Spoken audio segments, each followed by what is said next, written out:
이제 오늘 본문은 다윗의 이름이 온 이스라엘에 유명해지고 알려지게 되는 저 골리앗과 다윗의 대결 장면이 나오기 전에 다윗이 어떻게 그 전쟁터를 방문하게 되었는지를 보여주고 있습니다. 다윗은 아버지에게 명을 받지요. 형들의 안부를 알아오라. 이새의 이런 명령에 따라서 전쟁터로 나가게 됩니다. 그동안엔 어떤 일이 있었습니까? 전쟁이 발발한 지 이제 40일이 지났다는 것이지요. 40일 동안 아침 저녁으로 블레셋 사람 골리앗이 나와서 싸움을 돋우며 하나님과 이스라엘을 모독하고 있었다, 이렇게 말하고 있습니다. 어느 누구도 40일 동안 계속 듣고 있음에도 한 명도 대항하려 하지 않았는데 다윗이 이때 전쟁터를 방문하게 되고 이 소리를 듣고 블레셋 사람 골리앗을 죽여서 이제 이스라엘의 치욕을 제거하겠다, 이렇게 나섭니다. 자, 그런데 오늘 본문의 시작을 보면 다윗은 이라는 말로 시작을 하고 있습니다. 이제는 주인공이 바뀌어가고 있다는 것이지요. 다윗이 주인공이 되고 있다는 것입니다. 지난 시간까지 이 이야기의 주인공은 누구였습니까? 블레셋 사람 골리앗이었죠. 골리앗에 대해서 계속 설명하고 있었고 골리앗이 하는 행위를 말해주고 있었습니다. 앞에서 나온 이야기의 시작은 블레셋 사람 골리앗으로부터 시작했습니다. 그리고 계속해서 골리앗의 이야기만 나왔는데 이제는 그 사건이 전환되고 있다는 것, 주도권이 바뀌고 있다는 것을 말해주고 있습니다. 이제는 다윗이 이 이야기의 주인공이 되었습니다. 전에는 블레셋 사람 골리앗이 등장해서 이스라엘 사람들을 모독했고 하나님의 군대를 모독하고 하나님을 모독하는 게 주된 내용이었지만 이제는 그것이 바뀌어가고 있다는 것입니다. 그 모욕한 골리앗 목을 베고 블레셋 군대를 쳐서 이기는 내용이 나올 거라는 것을 우리가 기대할 수 있는 것이었죠. 자, 이렇게 분위기는 전환되고 있는 것 같은데 그 분위기를 전환시키는 주인공인 다윗의 등장은 어떠합니까? 이쯤 된다면 우리는 어떤 등장, 아주 화려하고 극적이고 대단한 등장을 기대할 수밖에 없습니다. 정말 쨍하고 나타나서 한순간에 그들을 물리쳐버리는 그런 화려한 등장을 기대하겠지요. 하지만 오늘 본문이 전하는 다윗의 처음 등장은 어떻습니까? 그는 단지 나이가 많아 늙은 사람인 이새의 8 아들 중에서 막내라, 이렇게 소개하고 있습니다. 그것만 봐서는 아무것도 화려한 모습이 없습니다. 이새마저도 나이가 많고 늙은 아주 힘이 없고 연약하다는 것을 강조하고 있지요. 그리고 8 아들이 있는데 그중 3은 장성하여 전쟁터에 참가하는 영광의 자리에 있지만 막내인 다윗은 아직 어리고 힘도 없어서 아무것도 할 게 없어서 그는 겨우 형들에게 음식이나 갖다 주면서 아버지가 하라는 대로 했던 그런 모습을 보여주고 있습니다. 엘리압과 아비나답과 쌈마는 사울과 함께 전쟁터에 참여한 용사로 소개가 되고 있습니다. 그런데 다윗은 전쟁터가 아니라 베들레헴에서 양이나 치고 있었던 것이지요. 그가 주인공임에 비해서 그의 등장은 참으로 보잘것 없었습니다. 재벌집 막내 아들의 모습처럼 그런 화려하고 영광된 모습이 아니라 그냥 시골 촌뜨기에 그냥 힘없는 노인의 별 볼 일 없는 막내 아들로만 등장을 하고 있는 것이지요. 우리는 세상을 살아가면서 하나님을 믿는 사람들이라면 정말 그럴듯한 모습으로 항상 나타나야 되지 않는가, 이런 생각을 하게 됩니다. 그런데 오늘 본문은 우리의 그런 기대를 산산이 부서뜨리고 있지요. 다윗은 정말 아무도 주의를 집중하지 않는 아주 별 볼 일 없는 사람으로 보여지고 있다는 것입니다. 그의 겉모습은 그랬지만 실제 그가 보여주는 행동은 그런데 달랐습니다. 다른 사람들은 40쥐야를 조석으로 나와서 이스라엘을 모욕하는 골리앗에게 아무 말도 하지 않았지만 그것을 처음 본 다윗의 그의 마음 안에는 아직도 하나님을 향한 믿음과 사랑이 살아 있었음을 우리가 볼 수 있는 것이지요. 비록 나이는 어리고 그의 모습은 보잘것없었지만, 겉으로 내세울 것은 아무것도 없었지만, 그는 하나님을 능멸하는 골리앗의 행동을 보고 무엇라 말합니까? 이 할례받지 않은 블레셋 사람이 누구이기에 살아계시는 하나님의 군대를 모욕하겠느냐. 26절에서 말하고 있습니다. 도저히 그런 불충을 용서해 줄 수 없다 말하고 있습니다. 다윗 마음 안에는 아직도 하나님의 이름을 거룩하게 여기고자 하는 그 마음이 남아 있었습니다. 그렇기에 겉모습은 보잘것없었지만 하나님께서는 그를 역사의 주인공으로 세워주셨던 것입니다. 장성한 이새의 아들들, 다윗의 형들 역시 전쟁터에서 용사로 참여를 했지만 그들은 골리앗의 그 모습을 보고만 있었지요. 아무것도 없는 다윗은 뒤에 나오겠지만 고작 물매와 돌멩이 몇 개 가지고 그 골리앗을 무너뜨리고 있었습니다. 결국 오늘 본문이 우리에게 보여주는 얘기는 무엇입니까? 오직 살아있는 믿음을 가진 사람, 그 사랑을 가진 사람만이 하나님의 역사에서 주인공이 될 수 있다는 말입니다. 그가 어떻게 등장하느냐, 어떤 모습으로 나타나느냐는 중요하지 않다는 것입니다. 창세기에 보면 요셉의 이야기가 나오지요. 야곱도 12아들이 있습니다. 그런데 온 가족이 기근과 흉년으로 굶어 죽게 되었을 때 그 가족을 구원해 줄 수 있었던 사람은 누구였습니까? 나머지 장성한 형들이 아니라 아주 막내였던, 아무 힘도 없어서 형들이 팔아버렸을 때 팔려갈 수밖에 없었던 요셉이었습니다. 그의 모습은 그렇게 나약하고 연약했지만 그의 안에 살아있는 하나님을 향한 그 사랑과 믿음이 그를 그리고 그의 가족들을 구할 수 있었던 것이지요. 모세는 하나님을 향한 그의 신앙으로 인해서 80이 다 된 그 노구를 이끌고 그리고 쫓기는 신세가 되었을 때에도 이스라엘 민족을 종살이하던 애굽으로부터 구해낼 수 있었습니다. 그 나이에 무엇을 할 수 있을지 아무도 믿지 않았겠지요. 하지만 그 안에 있는 하나님을 향한 믿음과 사랑이 그를 이끌었던 것입니다. 여호수아는 어떻게 시작합니까? 모세의 시종으로 성경에 등장을 하지요. 그가 정탐꾼이 되어서 나아갔다가 돌아오는 보고에 무엇라 말합니까? 그들의 수는 비록 많지만 하나님께서 우리와 함께 하시고 도우시면 그들은 우리의 밥이고 먹이라, 이렇게 말하고 있었습니다. 그것은 그의 마음 안에 하나님을 향한 믿음이 있었기 때문이지요.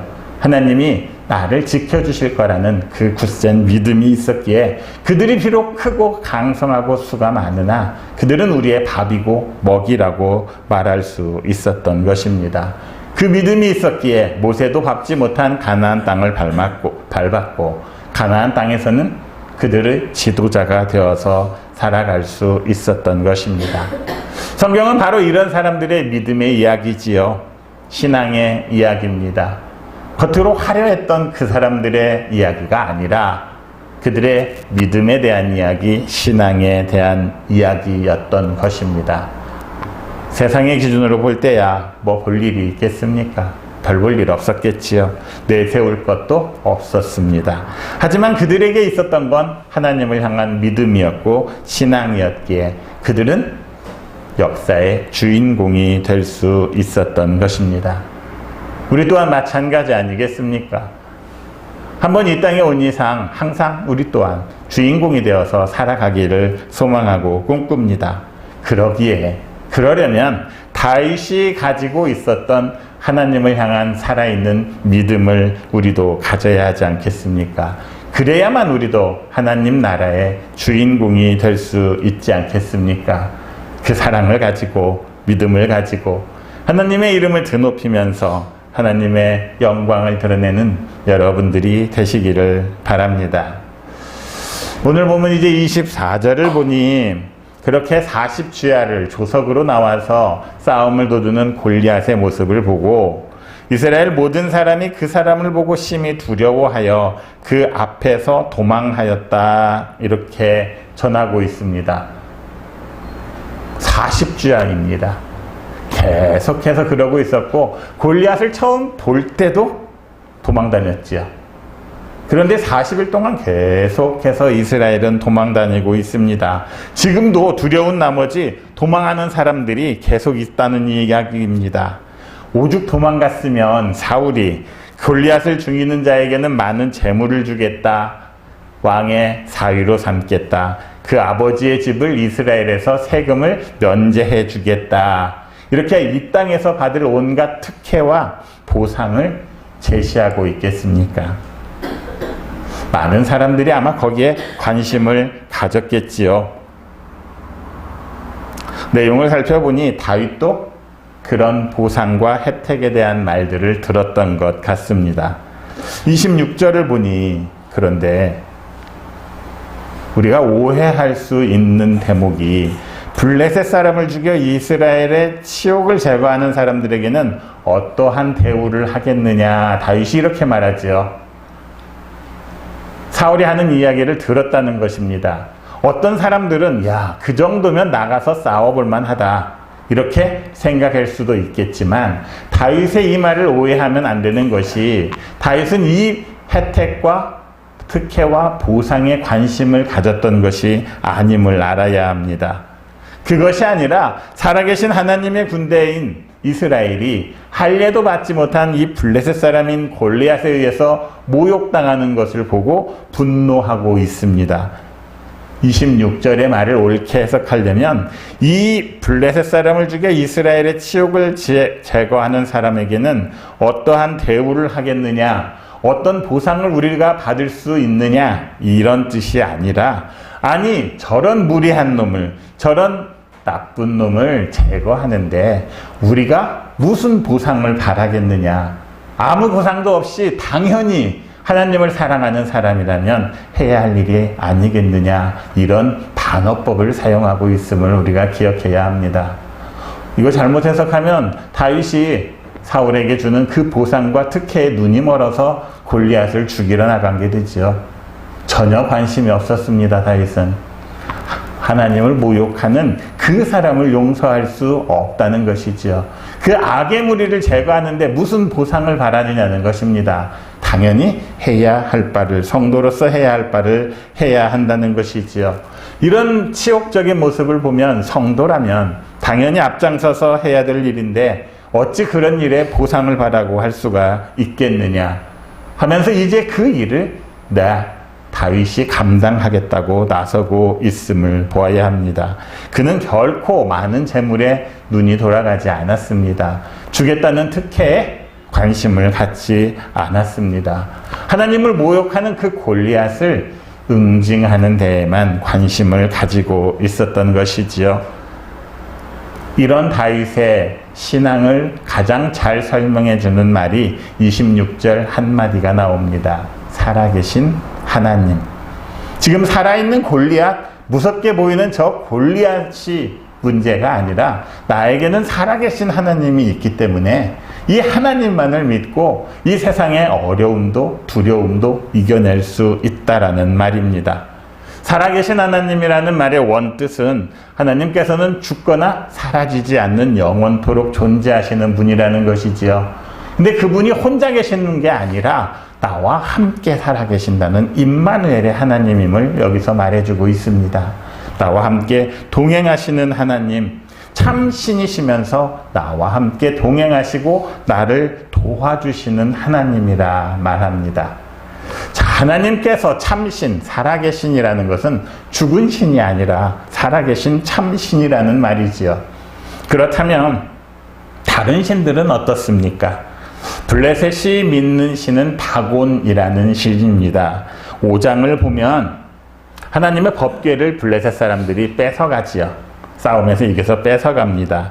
그리고 그들의 신, 블레셋의 신인 다곤의 신전에다가 하나님의 법궤를 거기에 방치해 놓습니다. 그러자 어떤 일이 일어납니까? 사무엘상 5장 4절을 보면 이런 말씀이 있습니다. 같이 한번 읽겠습니다. 그 이튿날 아침에 그들이 일찍이 일어나 본즉 다곤이 여호와의 궤 앞에서 또다시 엎드려져 얼굴이 땅에 닿았고 그 머리와 두 손목은 끊어져 문지방에 있고 다곤의 몸뚱이만 남았더라. 예를 돕기 위해서 다곤의 모습을 상을 만들었겠지요. 불상처럼. 그 불상은 원래 서 있어야 맞을 것입니다. 웅장한 모습으로 서 있어야겠는데 다곤의 모습이 그 작은 여호와의 궤 앞에 엎드려져서 얼굴이 땅에 닿았다는 것입니다. 부서져 내렸다는 것이지요. 머리와 손목이 다 끊어졌고 문지방에 있다는 말은 아주 불길한 징조를 나타내는 거라 그렇게 설명을 했었습니다. 그래서 여기에서부터 다곤은 이미 끝장이 났다는 것을 보여주고 있지요. 오직 아무 쓸모없는 몸뚱이만 남아서, 그래서 하나님이 아닌 다른 신들은 아무런 쓸데도 없는 사람이 만든 우상이라 이렇게 말하고 있는 것입니다. 블레셋 사람이 믿는 신 다곤은 지 몸뚱이 하나도 제대로 간수를 못하고 있습니다. 다 부서져 내렸지요. 그런 신이 어떻게 사람을 보호해주고 어떻게 사람을 잘되게 해줄 수 있겠냐는 것입니다. 그러나 하나님은 살아계신 신이라는 것이죠. 하나님의 법궤만 있어도 저렇게 다른 신들을 다 무너져 내리게 할 수 있는데 그 하나님께서 살아계셔서 우리와 함께 하시고 우리를 보호해 주시는 그런 분임을 말해주고 있습니다. 다윗과 골리앗의 싸움은 신체적으로는 상대도 안 됩니다. 창도 없고 칼도 없습니다. 오직 그가 나아갈 때 나는 이스라엘 군대의 하나님의 이름으로 나아간다 말하지 않습니까? 오직 하나님만을 믿고 의지하면서 이 세상을 향해 거침없이 나아갈 수 있었다는 것입니다. 처음부터 이스라엘에 이런 믿음이 있었다면 그들은 이런 모욕과 수치를 당하지 않았겠지요. 그런데 그들이 하나님을 믿는 믿음 안에서 그 말씀을 생각하는 그 믿음이 없었기 때문에 이런 일이 생긴 것 아니겠습니까? 이게 어찌 옛날에 나오는 그냥 역사의 이야기로만 우리가 치부할 수 있겠습니까? 이 세상을 살아가는 우리가 성도로서 바르게 살지 못한다면, 하나님을 모욕하는 일이 있음에도 조용히 침묵만 하고 있다면 우리도 이런 수모, 이런 모욕을 당할 수밖에 없다는 것이죠. 나만 당하는 것이 아니라 결국은 우리의 주인이신 예수 그리스도와 하나님까지도 모욕과 능멸을 당하게 된다는 사실을 기억해야만 합니다.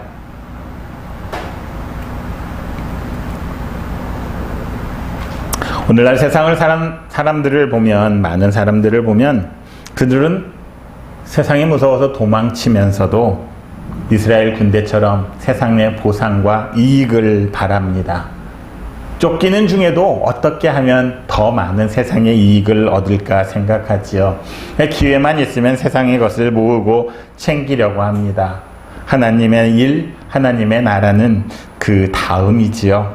세상의 일을 다 하고 나서, 목표를 다 이루고 난 후에, 세상에서 놀 것 다 놀고 얻을 것 다 얻고 나서 이제 그래도 시간이 남고 피곤하지 않으면 그때 구하고 행하는 것이 바로 하나님의 일이고 하나님의 나라가 되어간 것 같습니다. 지금 내 눈앞에 있는 이것이 우선 급하니까 이것부터 하고 라는 생각을 많이 합니다. 그런데 생각해 보십시오. 우리 인생에서 그런 시간이 있었습니까? 그런 시간은 앞으로도 영원히 오지 않을 것입니다. 세상에서 얻을 것 다 얻고 놀 것 다 놀고 즐길 것 다 즐기고 나서 하나님을 생각하면 그런 시간은 오지 않고 우리의 인생이 지나갔을 것입니다. 인생은 어차피 피곤하고 힘든 여정일 수밖에 없지요. 우리의 인생이 언제 한번 그렇게 편안해 본 적이 있겠습니까? 그래서 이렇게 살아가는 사람들은 항상 세상의 것을 잡으려고 세상의 뒤를 쫓기만 합니다. 세상을 따라다니기만 하지요. 그러다 보니 결코 세상은 잡지 못하는 인생들이 되고 맙니다. 결국 세상을 놓치고 맙니다. 평생을 세상을 쫓아다녔지만 결국에는 세상을 놓치고 마는 것이지요. 그렇게 세상만 놓치는 것이 아니라 마침내는 하나님도 놓치는 것 아니겠습니까? 그러면 우리 인생은 모든 걸 다 놓치고 잃어버리는 불쌍한 인생이 되고 맙니다. 그런데 달리 생각해보면 하나님의 인도하심을 확신을 하고 도우심을 확신하는 사람 어떻습니까? 두려움 없이 담대하게 살아갈 수 있음을 성경은 보여줍니다. 왜냐하면 그 사람은 자기의 힘으로 사는 것이 아니라 하나님께서 주시는 새 힘으로 말미암아 다른 박질하여도 곤비하지 않고 피곤하지 않고 걸어가도 피곤하지 않기 때문이지요. 이사야 40장 28절에서 31절까지의 이런 말씀이 있습니다. 같이 한번 읽겠습니다. 너는 알지 못하였느냐 듣지 못하였느냐 영원하신 하나님 여호와 땅끝까지 창조하신 이는 피곤하지 않으시며 곤비하지 않으시며 명철이 한이 없으시며 피곤한 자에게는 능력을 주시며 무능한 자에게는 힘을 더하시나니 소년이라도 피곤하며 곤비하며 장정이라도 넘어지며 쓰러지되 오직 여호와를 앙망하는 자는 새 힘을 얻으리니 독수리가 날개치며 올라감 같을 것이요 다른 박질하여도 곤비하지 아니하겠고 걸어가도 피곤하지 아니하리로다. 세상의 모든 사람들은 피곤해서 쓰러지고 더 이상 일어설 수 없는 그런 상황이 오는 게 너무도 당연하다는 말입니다. 그런데 하나님을 여호와를 앙망하는 자는 하나님으로부터 새 힘을 얻어서 결코 다른 박질하여도 곤비하지 않고 걸어가도 피곤하지 아니할 것이라 말합니다. 그렇게 인생을 살아가는 결국은 어찌 되겠습니까? 이사야 58장 11절과 12절은 이렇게 말합니다. 같이 읽습니다. 여호와가 너를 항상 인도하여 내 마른 곳에서도 내 영혼을 만족하게 하며 내 뼈를 견고하게 하리니 너는 물된 동산 같겠고 물은 끊어지지 아니하는 샘 같을 것이라. 내게서 날 자들이 오래 황폐된 곳들을 다시 세울 것이며 너는 역대에 파괴된 기초를 쌓으리니 너를 일으켜 무너진 데를 보수하는 자라 할 것이며 길을 수축하여 거할 곳이 되게 하는 자라 하리라. 그 힘을 얻는 자, 여호와의 인도하심을 받는 자들, 그 사람들에게는 무너짐이 없다 이런 말이 아니지요. 파괴됨이 없다가 아닙니다. 무너질 수도 있고 파괴될 수도 있지만 결국 다시 세울 것이고 다시 기초를 쌓을 것이고 그 곳들을 고치고 보수하여 새로운 길을 열게 되는 사람들, 그 사람이 바로 여호와를 앙망하는 자, 여호와의 믿음을 가지고 살아가는 자, 하나님을 보고 살아가는 그 사람들이라 성경은 말하고 있지 않습니까? 바로 이런 사람들이 세상을 얻는 것이지요. 세상만 뒤쫓아가지고는 세상을 결코 얻을 수 없습니다. 하나님을 바라고 하나님이 주시는 그 믿음 안에서 살아갈 때 우리는 세상을 얻게 될 것이고 세상을 이기는 사람들이 될 것입니다. 이제 이 예배를 마치면 우리는 또다시 세상으로 나아가야 합니다. 세상은 우리를 괴롭힐 수도 있고 우리는 또 그 세상을 쫓아가야만 합니다. 그런데 이제는 그 세상에서 세상의 뒤만 쫓아다니다가 두려움에 떠는 사람들이 되지 마시기를 바랍니다. 우리와 하나님께서 함께 하십니다. 그 살아계신 하나님의 이름으로 세상을 향해 나아가시기 바랍니다. 그렇게 세상을 이기고 하나님의 영광을 드러내며 하나님께 복을 받는 여러분 모두가 되시기를 그리스도이신 예수님의 이름으로 축원합니다.